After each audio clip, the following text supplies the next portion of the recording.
you are going to get beat in a lot of different marketplaces. So where does CrossFit have value? The value has to go back to the quality of coaching and the results that you're producing, but you have to put that into a business model where you can make more money per square foot than the average boutique gym is. That's where, for me, I think CrossFit needs to get smaller. Go to a small group environment, 1-on-10, 1-on-12, charge a premium for it, include your nutrition coaching as a part of that price point. That's where you're going to win long term, because everything else about the model is incredibly inefficient. You're an inspiration to our entire organization. Welcome to the Gym Marketing Made Simple podcast. We're going to be talking the done-for-you marketing and sales strategies proven to work with boutique fitness gyms to increase quality lead flow and grow your revenue. Don't try to be a professional marketer and waste tons of money. Let the experts at Lasso do it for you. And now, here are your hosts, Blake Ruff and Sherman Merritt.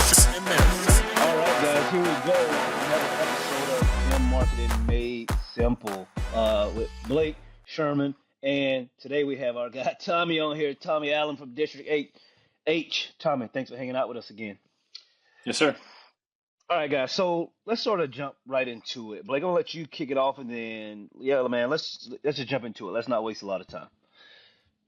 Yeah, I think one thing that we're seeing more than ever is just that, like, there's a lot of noise of why you shouldn't do paid marketing, and then a lot of mentor companies saying that, like, hey, this isn't for you, in gyms that are successful that actually need it.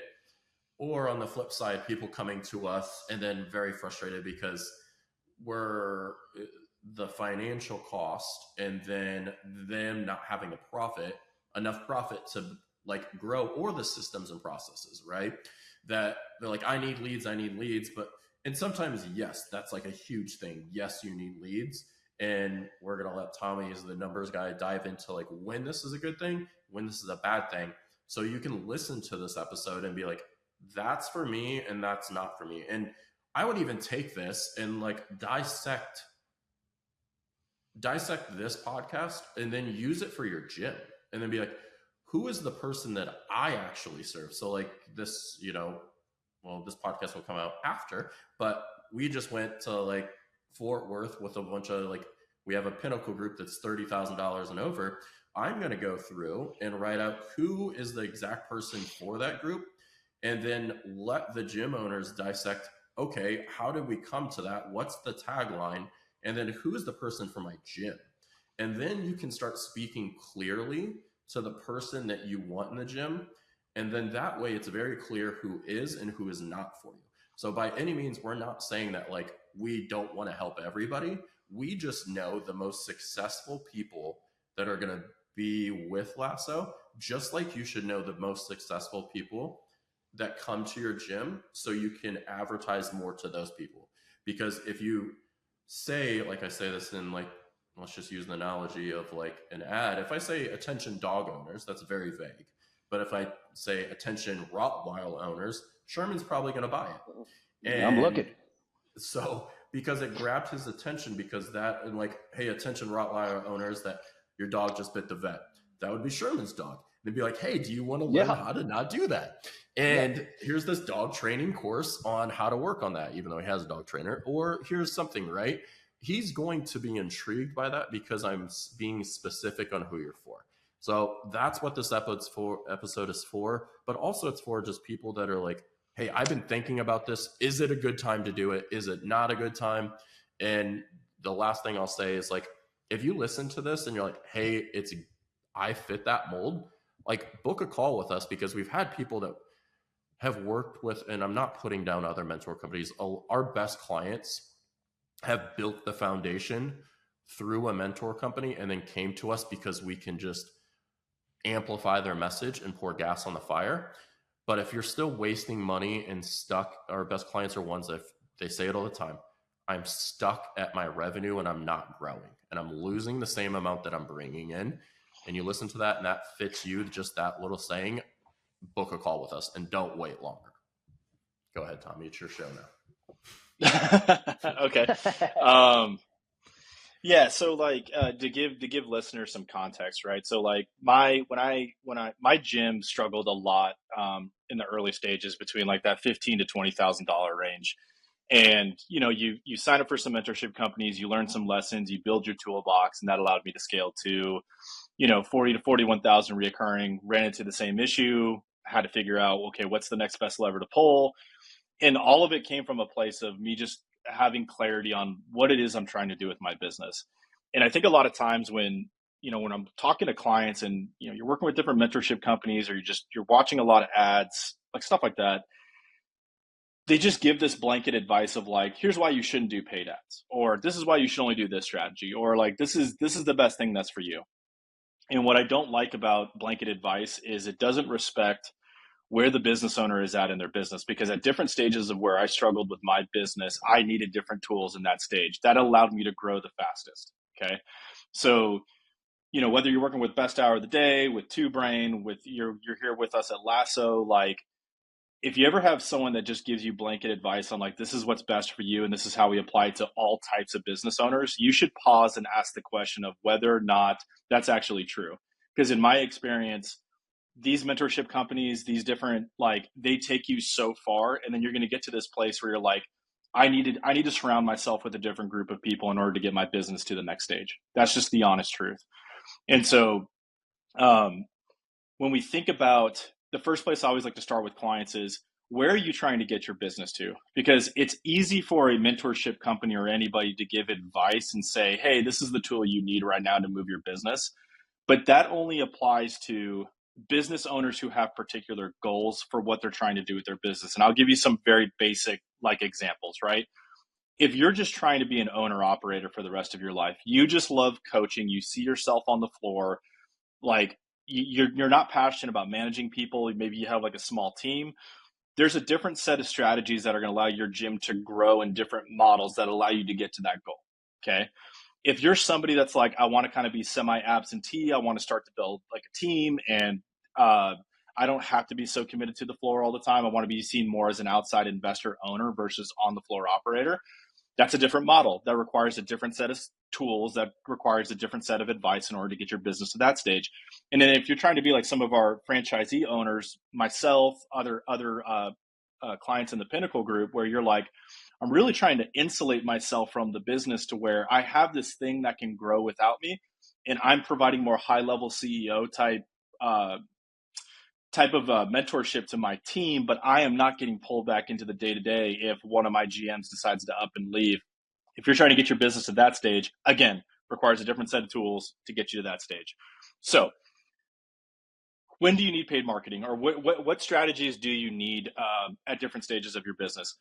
We talk about, like, if you're doing less than $10,000 in monthly recurring revenue, I know enough about your business to say paid marketing is probably not the best lever to pull for your business right now. Whatever money you were thinking about investing in paid marketing, I would take that. I would hire one of the mentorship companies. I would work on staff development. I would really make sure that the service you're delivering on the floor is worth bragging about. It's got to be solid. It's got to be great. The market's only getting more and more competitive. So if you're not solving the basic problem of, is what you're doing really valuable and is it great? Anytime we add paid marketing on top of that, it's just going to amplify the problems of your business. So less than 10,000, hire the mentorship companies, focus on getting referrals, focus on reactivation campaigns, get really good at what you do. That's going to take you so far. The reality on that side of the coin is that's going to probably, if you do that well, it's probably going to get your business to the place where you may have the opportunity to remove yourself from the floor. So if your goal is to be owner operator, you can live within the Best Hour framework for as long as you want to. You can focus, like you could do all that without paid ads unless you want to pay for speed, which I'll talk about here in a sec. But you can live there, and your business will get to a place where maybe you have the opportunity to pull yourself out of the business, maybe you don't. That's the reality of just running a referral, bring a friend week, reactivation type marketing model inside your business. Okay, that's the reality. Okay. If we're trying to get beyond that, let's say you get to that point as a business owner and you say, hey, I'm not happy. I don't want to be the person that's having to do all the things all the time. I'd like to take a 2 to 3 week vacation with my family. I kind of want to get to the point where I'm not doing all the coaching hours. Okay, so now we got to start building teams, and we got to get the business out of our head and onto a piece of paper that allows my team to run this thing seamlessly without me. This is where bringing in mentorship companies like Two Brain, they do a really good job of giving you your processes and SOPs and like creating a stratified model of like nutrition, personal training, group training, whatever it is. And that's going to allow your business to get to ideally somewhere around the 30 to 35,000 recurring revenue mark. What I'm talking about when I give you guys these numbers is this is the expected outcome. If we were to look at a bell curve, this is what the average gym is going to expect to do to run this model, because everyone's going to take their best case, like best client story, put it on Instagram and say like, look what this $1 million gym did with my framework. And the reality is like, that's a possible outcome, but that's not the expected outcome. If we took a look at all of the results of your anybody that's taking your guidance, it's likely that if you're doing referrals and reactivations, you're probably going to land somewhere between $15,000 to $20,000 monthly reoccurring, just based on numbers. If you're doing something like the 2Brain model, ideally you're probably getting somewhere close to 30 to 35K in monthly reoccurring. And then once you get to that part in your business, ideally you need to start thinking about, how do I insulate myself? How do I hire the right people? How do I train the right people? How do I give them leadership opportunities so that they can take control of this business and I can actually step out and be an owner to work on the business? And ideally just becoming an investor long term. When you get to that stage of your business, there is not going to be enough referrals, reactivations, organic posts, SEO type stuff, depending on your marketplace, that's going to allow you to scale your business to the point where you need it to be, right? That's where paid marketing starts to make a lot of sense. So when we say we don't take anyone less than 10, the reality is because we're so expensive, it's going to put financial strain on your business that you need return on investment immediately. You're better off focusing on getting really good at coaching and running the basic plays. Once you're between 10 and 20, it may make more sense to hire us, but only after you've tackled the basic foundations of, do I have SOPs? Do I have procedures? Do I have a lead nurturing system? Do I have a website that works? Very basic marketing things. Once you've accomplished all of that, those same plays that allowed your business to get to that stage is not going to allow you to scale up. Like Blake always talks about, you're going to get to this point where the amount of people you're signing up is naturally meeting the churn of people leaving the business. And once you get to that place and you're like, I'm not satisfied where my business is at, that's when you need to start asking questions of how do I increase my opportunity set of getting more at bats, of people seeing my business, wanting to work out of my business, blah, blah, blah. That's going to be what's going to really allow you to scale up. So whenever you hear people give you blanket advice about like, here's what you need to do to get your business on the right track, the question you need to ask is, what am I trying to do with my business? What stage of business am I in? What's the right tool out of the toolbox in order for me to scale to the next journey of the phase? Okay. The only other caveat to this, and this is what we see with a lot of our franchisees.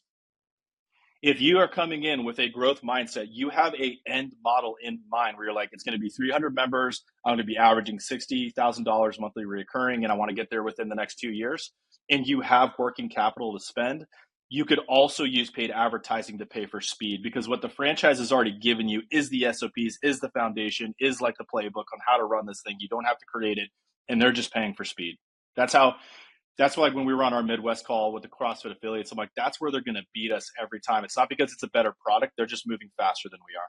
That's it. So that was a lot of words, you guys. Let me pause there. Yeah.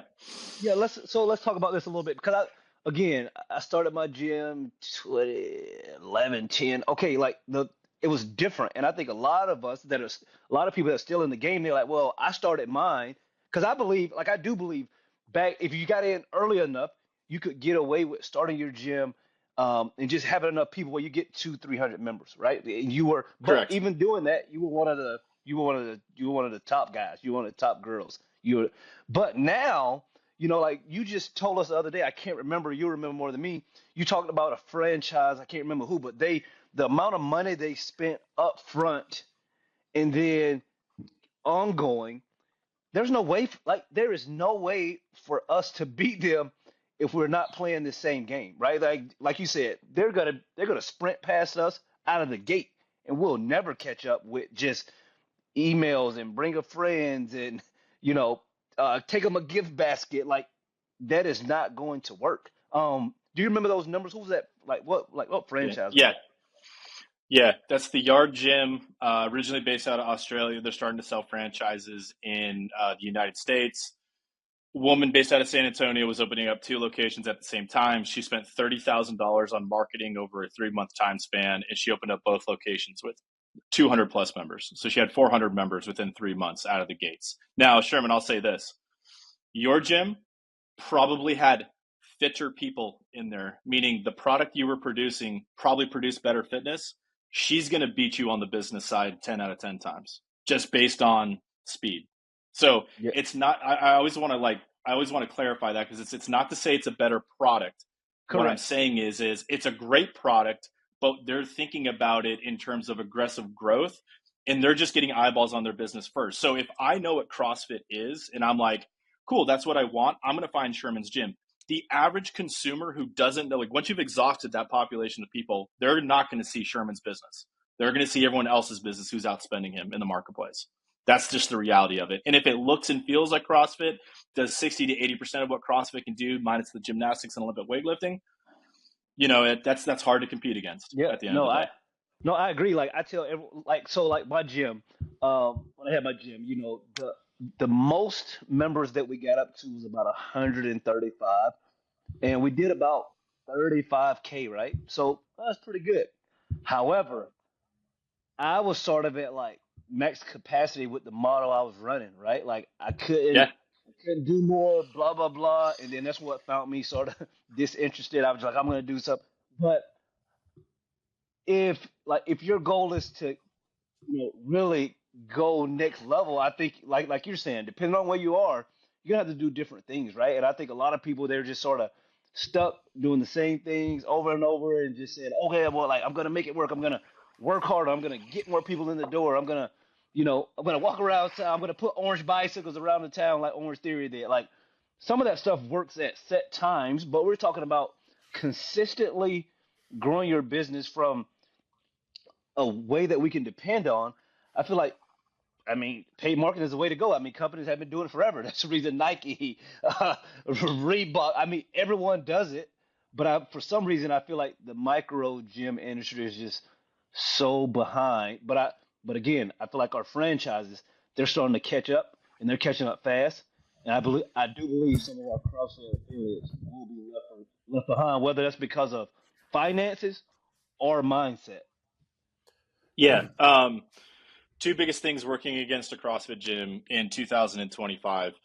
Number one is it's one of the most inefficient uses of square footage based on the model that you're running between barbells and open floor space. Like if I had to invest in a concept that was utilizing 4,000 square feet and one was CrossFit and one was some of these other concepts, the other concepts make more money per square foot in terms of revenue and profit than a barbell based CrossFit gym does. Okay.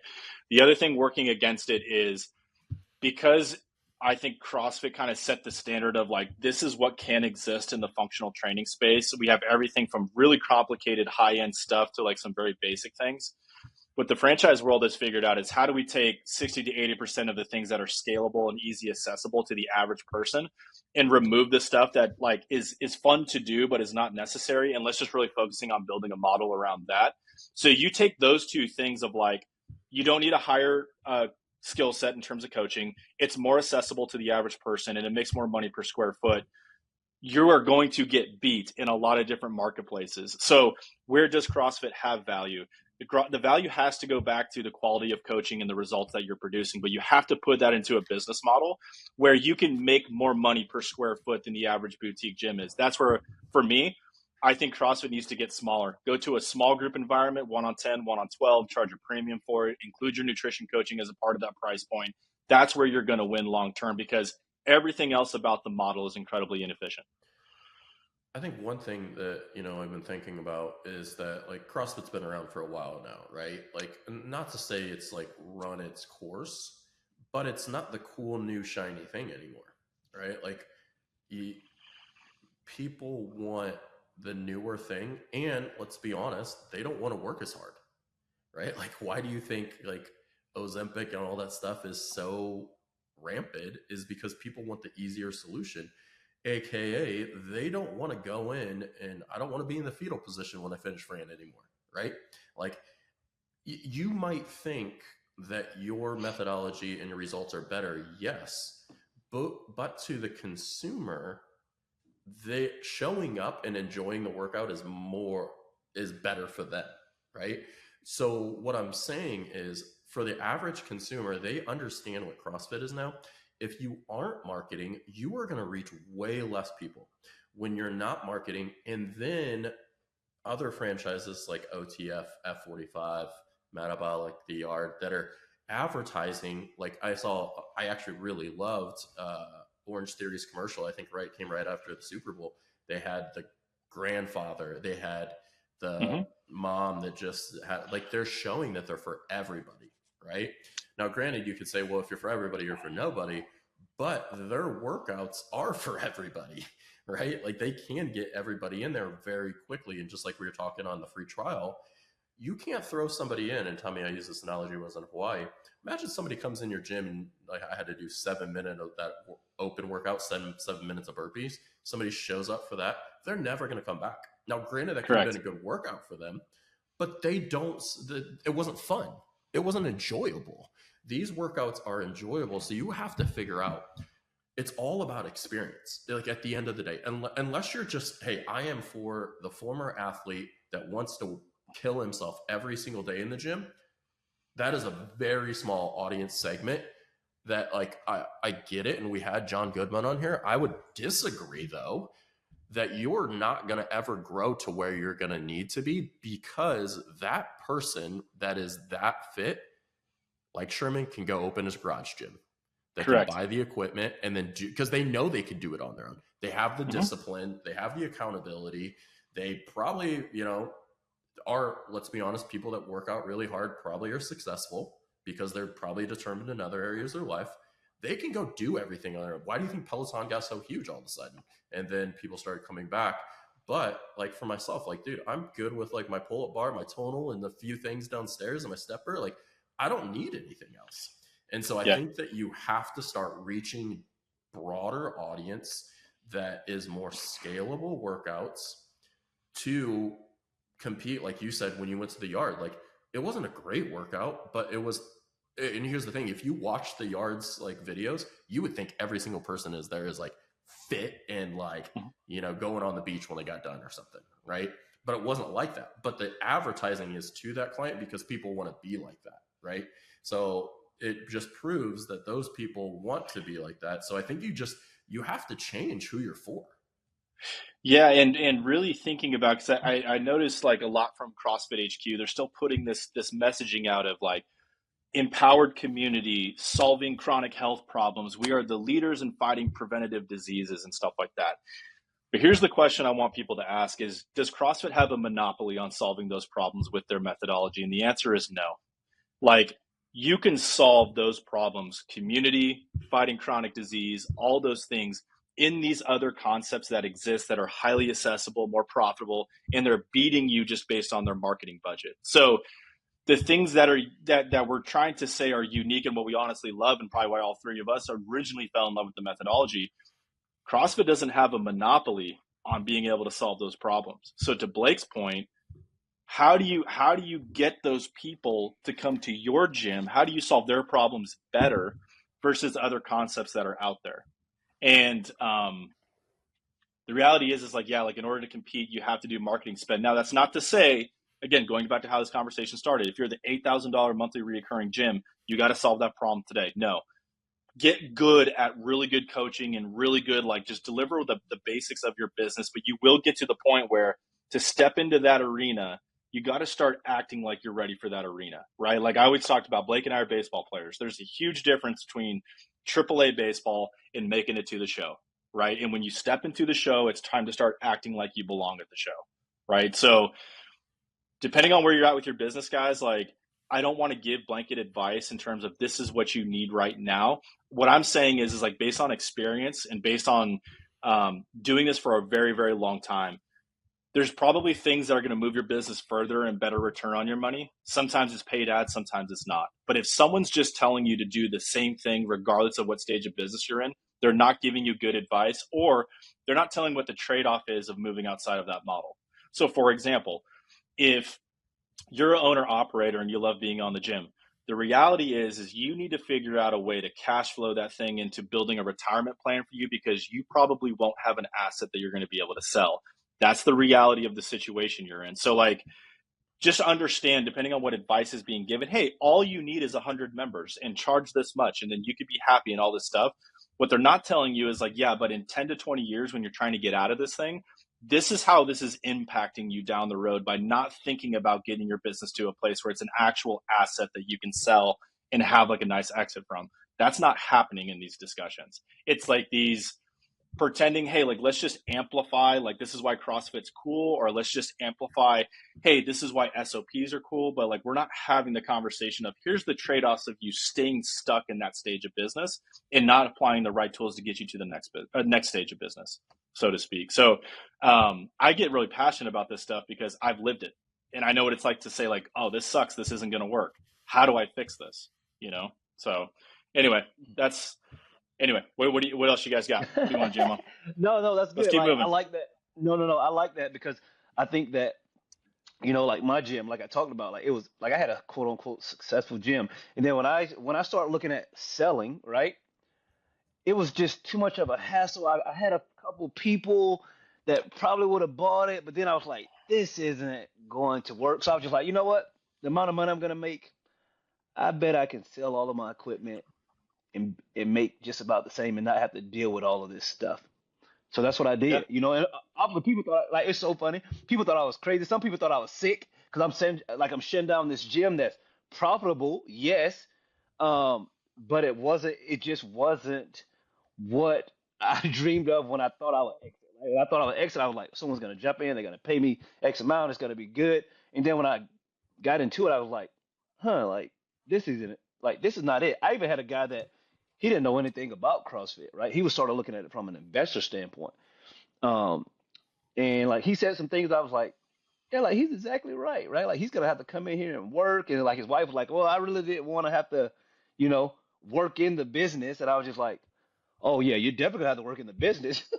And I was like, Yeah. okay, yeah. So this is good because I think people really need to know like your gym can be profitable, but not set up the appropriate way when you want to get out, right?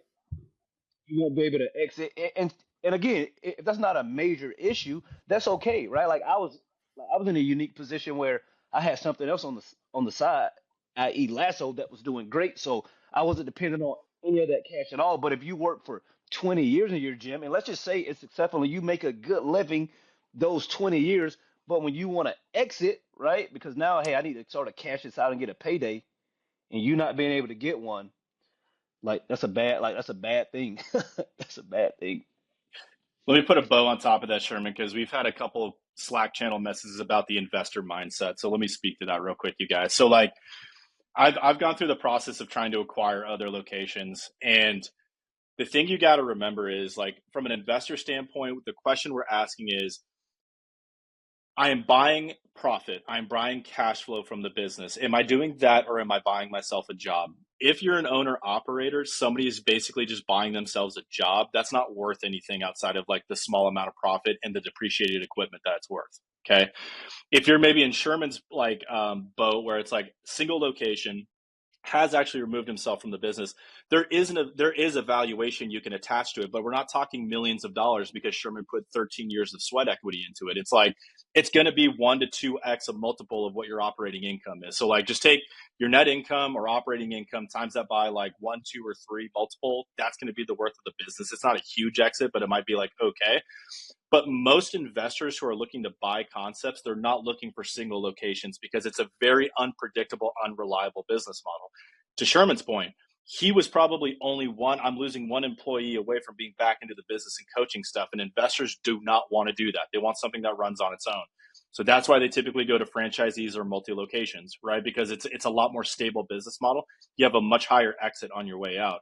So like, don't fall in love with this idea of like, because I run a very successful single location, I'm going to make $1 million sometime in the Yeah. future. Highly unlikely. I have yet to see it in the Houston market. Most of the time it's like, no, I'm going to pay for your depreciated assets and I may give you 1 or 2x of your operating income. So we're maybe talking like $100,000 and I wish you the best. Yeah, that's about it. Yeah. I mean, bro. I lived it out, and again, I was in a unique situation where I had something else on the side that was crushing the gym as far as revenue and all of that. But I think about, not having, if I didn't have some on the side, then I'm planning on, at least getting, okay, based on my revenue, but at least getting $250,000, and then I have to walk away with 100.